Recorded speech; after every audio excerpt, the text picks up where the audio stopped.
Chris Godinez, licensed professional counselor, also the host of We Need to Talk on every Sunday at noon. This video, and then I post it up to Facebook. This video is for educational and informational purposes only. The views and opinions stated herein are mine and mine alone. They do not represent the ACA, the APA, or any other therapist for that matter. Boom, shakalaka, done. I would like to thank my sponsor, BetterHelp. Dun, dun, dun. BetterHelp, because they are an online therapy company and they are awesome. And I've been getting really good feedback from people. And what's great about them is that apparently you can chat, like text chat, with your therapist. So if you are unable to talk out loud, that would be a good way to do it. So BetterHelp.com/Chris Godinez. They are international. They are everywhere. They are licensed professional, master's level or PhD level. I've gotten really good feedback from people. So thank you. BetterHelp.com/Chris Godinez. Okay. Questions. Lots of them. Okay. I don't understand why he won't change. How could he already have another girlfriend after 2 months? Oof. Okay. So a good book for understanding narcissists is The Object of My Affection is in My Reflection, Coping with a Narcissist by Raquel Lerner. I list all of these books on my Facebook page. So at the top, there should be a little thing of, all of the books. So Object of My Affection is in My Reflection, Coping with a Narcissist by Raquel Lerner. The reason they are able to devalue, discard, and move on like lightning speed is because they don't feel. They do not have that emotion. They don't have that empathy. They don't have that, ooh, how must that feel? They don't. And up here is ferret rabbits. Rabbits? Ferret rabbits. I think I was trying to say rabid ferrets. There we go. Rabid ferrets. It's early in the morning. Oh my gosh. Rabid ferrets in their heads. Seriously. There's no emotion there. And it's really hard to get because when they mirror us, when they do the love bombing, when they do the, oh, you like pizza, I like pizza. You like to ice skate, I like to ice skate. Oh, look, we're just exactly alike. Oh, we're meant to be. Oh, I'm your soulmate. Oh, blah, blah, blah, blah, blah, blah, blah, blah. When they do that to us, it feels like they have emotion because they're mirroring us. They're matching our emotional output, okay? They don't feel it. We feel it to the core. They do not. They do not feel it to the core. They don't feel it at all. They're just mirroring. They're an actor, basically. They've got this mask on, and then the mask slips, and oh my goodness. Then we're going, what the heck just happened? So they don't change because there's no there, okay? It's like a healthy, normal person. Yes, everyone has an ego, yes, but they're not egotistic and they're not narcissistic, okay? The abusers are egotistic and narcissistic. They are all ego. There is no other aspect to them other than serving their ego. If their ego gets hurt, oh my goodness. They will go on a rampage in order to get even and get theirs, and I'll show you, and I'm more powerful than you, and this, that, and the other thing. They're crazy. Let's just call it for what it is. They're cuckoo for Cocoa Puffs. They really are. So there's no there. There's no empathy. There's no there. There's no empathy. There's no love. They don't feel emotions the way you and I feel. If you ever watch a narcissist with somebody who's having a genuine emotion, they come unglued. They're pissed. They're angry that their spouse is crying. They're angry that their child is happy. They're just angry. They're just, oh, good God. So yeah, there's no there. And they get angry when somebody else feels an emotion. Now, how are they able to move on? Remember, to them, we have no more meaning than this pen. Seriously. We are an object to be used. That's how they look at us. Seriously. I know, it's a horrible realization, but that's what it is. And as soon as the ink runs out, the supply runs out, we're unable to continually feed their massive, ravenous abyss of an ego, they toss us. They look for a better supply or a bigger supply or a different supply or whatever. And we have no more meaning to them than this pen. Zip, zero, zilch, nada. And it is heartbreaking when we realize that the only person that was in love in that relationship was us. They don't love. Not really. Not as you and I understand love. They don't love. They don't really feel. They get angry and jealous when somebody has an emotion that they can't or don't have. And they're able to discard, get rid of, as easily as somebody is able to toss a pen in the garbage. That's what they do.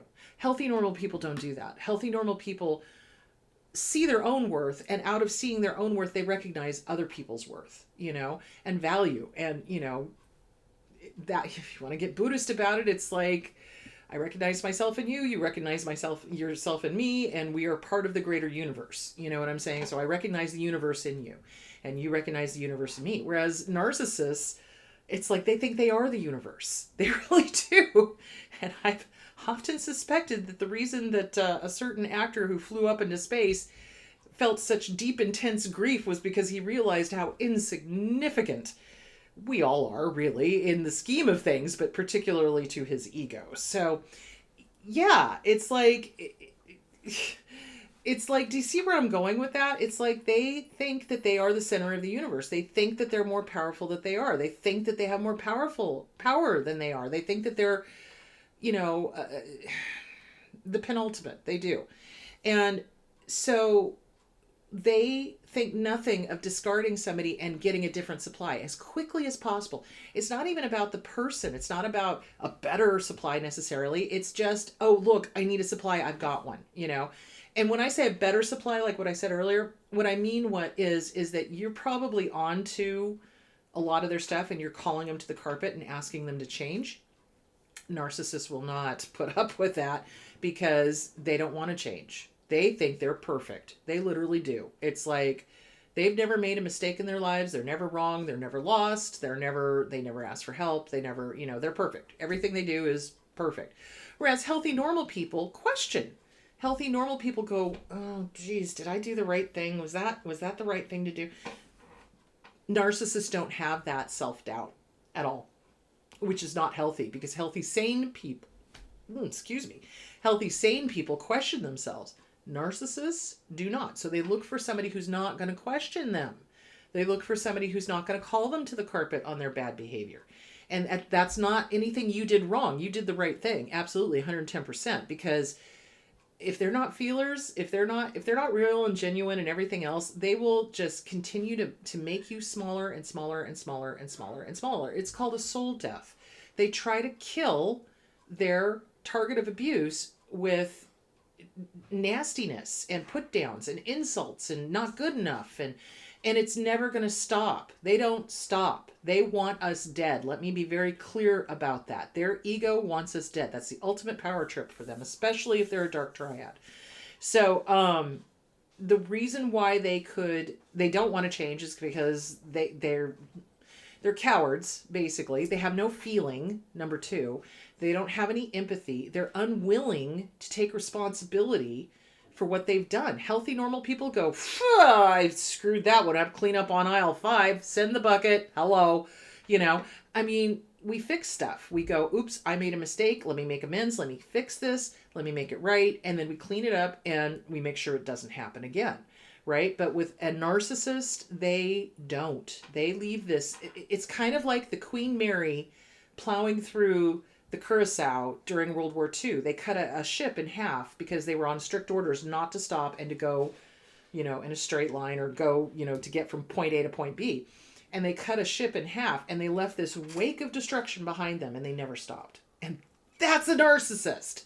That is exactly a narcissist. They leave a wake of destruction behind them. This series of people that they have used up, discarded, and moved on to the next. So the disorder lies with them, not with you. So it's a hard realization when we realize that the only person that was in love in that relationship was you, the target of abuse. They don't love. People who love do not treat people the way narcissists do. Narcissists treat people like objects. Healthy, normal people recognize the value in themselves and in other people and don't dare to treat people like that because, it's not cool. So there that is. So, all right. And that's why they got another girlfriend after only 2 months. So it's not you, it's them. This is not normal behavior. Let me be very clear about that. So read The Object of My Affection is in My Reflection, Coping with a Narcissist by Raquel Lerner. That should help you understand what you've been dealing with. And then start reading the other books. The Self-Esteem Workbook by Glenn Schiraldi, The Disease to Please by Harriet Breaker, CPTSD From Surviving to Thriving by Pete Walker. All of those books are going to help you make sense of what happened. So, and I'm super sorry. It's the only thing I can tell you to give you some sort of comfort is that they go after the people who possess the emotions that they lack.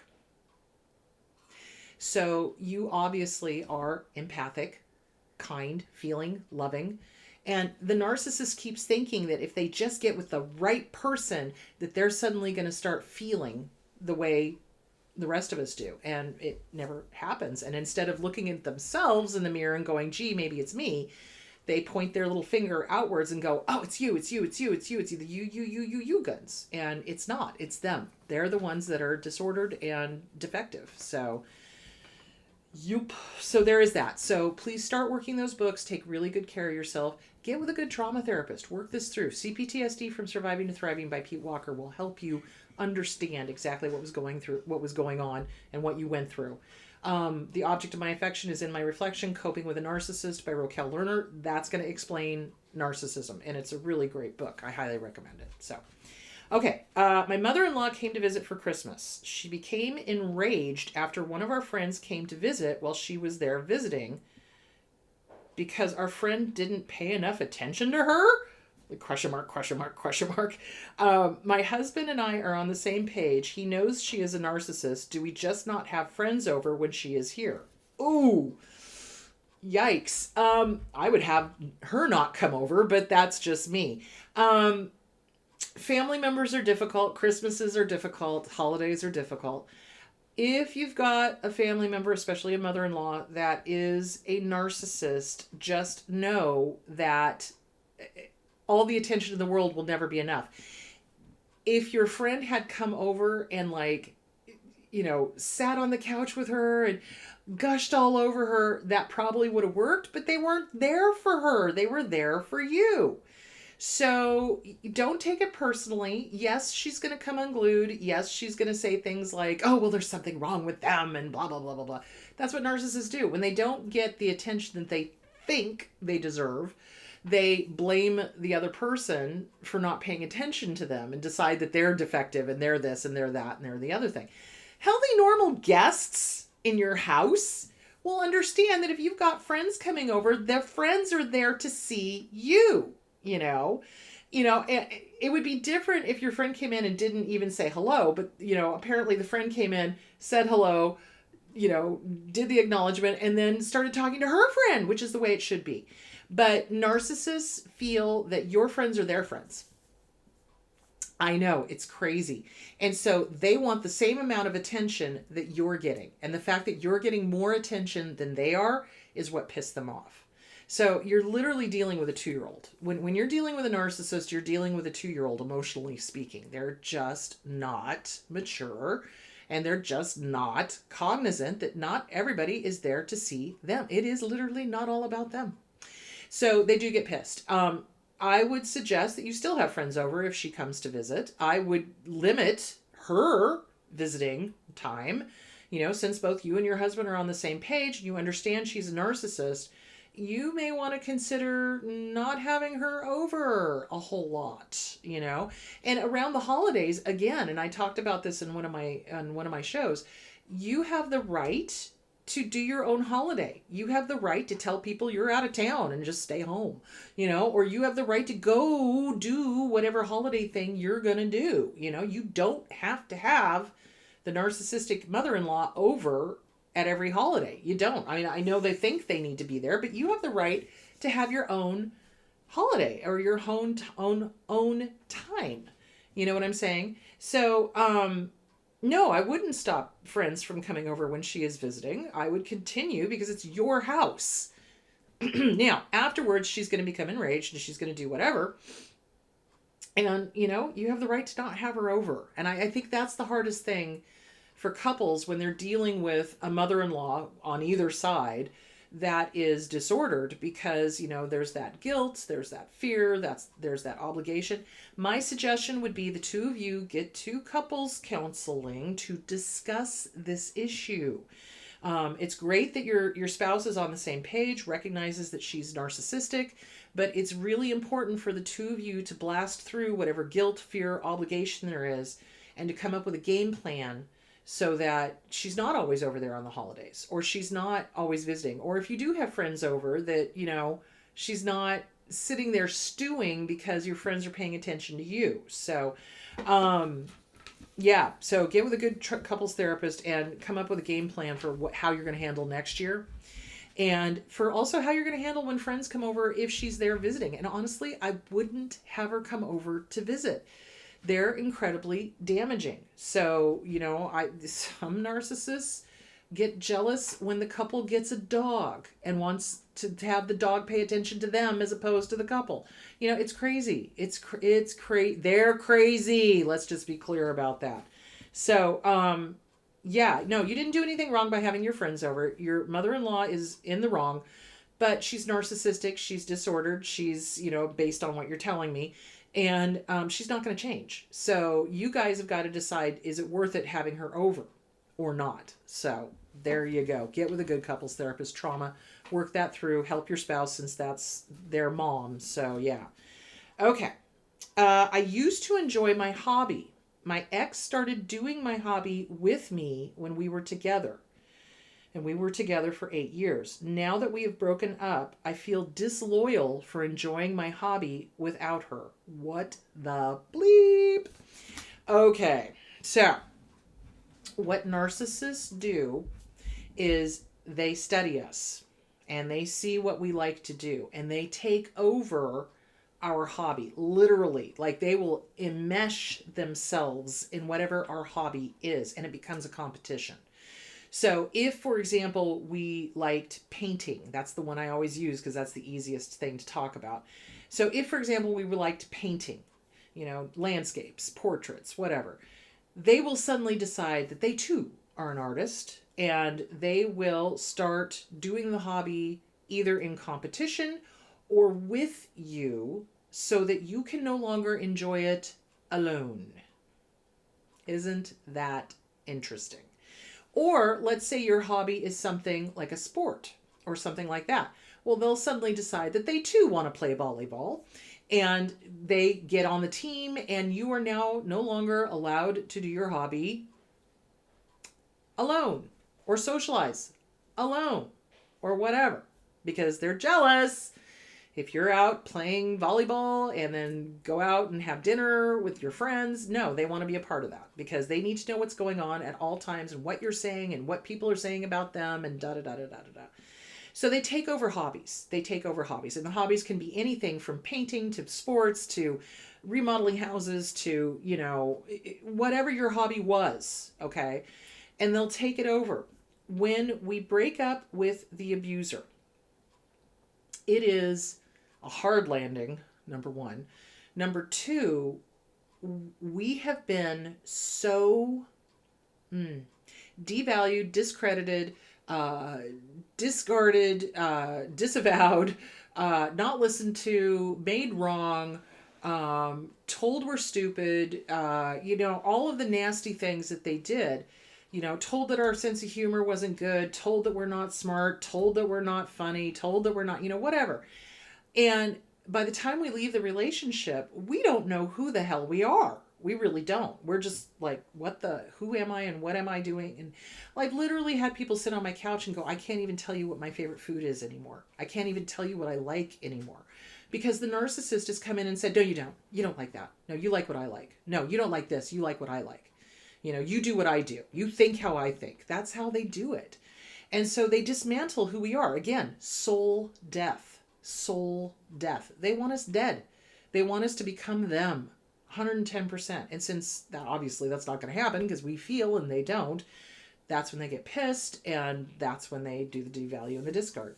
So they take over our hobbies. They become enmeshed in our lives. Like they take over our families in some case. They'll become like our family is their family now, and they'll go to family gatherings and they'll try to ingratiate themselves into the family to the point where when you guys break up, they're still invited to stuff. That's wrong.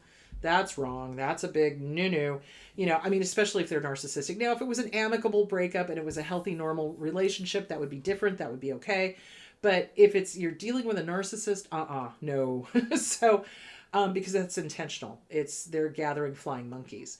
But they take over hobbies so that you cannot enjoy them once you leave them. It's intentional, guys. It's intentional. And so when we first leave an abusive relationship, we feel weird if we laugh. We feel weird if we go do things for ourselves. We feel weird if we go buy things for ourselves. We feel weird if we go get a massage or do self-care or whatever, because our entire way of being has been to focus on them 110% nonstop, you know. I've had several clients that when they've left the relationship, they went finally and did something for themselves and they felt incredibly guilty. And we had to work through all of that programming, brainwashing, gaslighting that the abuser had done. So it's really important to continue to do your hobby and enjoy it. It's okay. And when you do your mirror work, you're going to start working on that brainwashing. Hi, good to see you. Have a great day. You know what? It's okay for you to enjoy your hobby. It's okay for you to have fun. It's okay for you to do things without your ex. It is okay. Give yourself permission and then walk out. So that's going to start undoing that brainwashing that you had going on. And they do that because they've made it clear to us over the years, and this was 8 years worth of brainwashing, that it wasn't okay for us to have any sort of outside relationship. It wasn't okay, friendship. I don't mean like a romantic relationship. I mean like friendship. Wasn't okay for us to have friends. Wasn't okay for us to go do things on our own. Wasn't okay for us to go do self-care. Wasn't okay for us to buy stuff for ourselves. So they try to ruin the things that they know that are important to us so that we will always be thinking about them when we do it. So your task, your mission, should you choose to accept it, is to do your hobby. And when the thought of that ex pops up, you go, biatch, I hear you, I see you. You are not welcome in here. Go pound sand. Bye-bye. Bye-bye now. Bye-bye. And you send it on its way because they have no business being in your head. Kick them out. Write a go bleep you letter. Seriously. Like, dear ex, this is my hobby. Biatch. My hobby, not yours. Get out. You're not welcome. I'm not going to think about you when I'm doing it. I am going to enjoy it. You know why? Because I'm good at it and I like it. And go pound sand and go find a baseball bat that's splintered and do you know what with it to yourself. Thank you very much. Bye-bye. Trot it out to the barbecue. Read it out loud once. Burn it. Let it go. Whew. Yeah, they're nasty. They want to ruin the things that we enjoy. They want us to think about them when we do the things that we enjoy. And it's intentional. It's absolutely 110% intentional. They want us to think about them the first thing in the morning when we wake up, last thing we think of at night. They want us to think about them when we're doing our hobby. And that's why they enmesh themselves in our families, in our hobbies, in whatever. So that's important that you start your hobby, you start doing your hobby again, and you enjoy it. Allow yourself to enjoy it. Give yourself permission to enjoy it. You don't need your ex to enjoy it. Your ex is actually quite jealous that you enjoy it, and that's why they're trying to ruin it, even though you guys broke up. So in that first 3 years, because this is complicated grief, in that first 3 years of the breakup, you're going to feel disloyal for having a sense of humor. Narcs do not have a true sense of humor. They're dry as a bone. And, you know, they get attracted to people with a sense of humor because they don't have a true sense of humor. Their sense of humor is snarky and nasty and put downs and things like that. That's not humor, that's cruelty. So, you know, they get attracted to people who are artistic. They get attracted to people who are outgoing. They get attracted to people who are loving and caring and feeling because they don't own that. They don't have that. And then when they realize that they'll never have that, they start punishing the person that they thought they could get it from. And they also try to become the person in a lot of cases. I've seen them try to dress like them or become like them or whatever. And when they realize that putting on the costume does not turn them into a caring, loving person, they get angry and they take it out on the target. So yeah, take back your hobby. It's okay for you to have fun. It's okay for you to laugh. It's okay for you to enjoy your life. Absolutely. 110%. Okay, no show again this week because it is the first of the year and I am going to sleep in. Thank you very much. So the week after, we're going to discuss why it is so very dangerous to go to couples counseling with an abuser. Don't do it. It's dangerous. We're going to talk about why and what to look for and what to do. So, all right. Okay, guys, have a great day and I will talk to you not this Sunday, but the following Sunday. So I'll do another Q&A on next Wednesday, and then on the 8th we'll do why it's dangerous to go to couples counseling. So I think it's going to be don't do couples counseling, and I want to talk about bad counselors and how to fire a counselor. So, all right, talk to you guys later. Bye.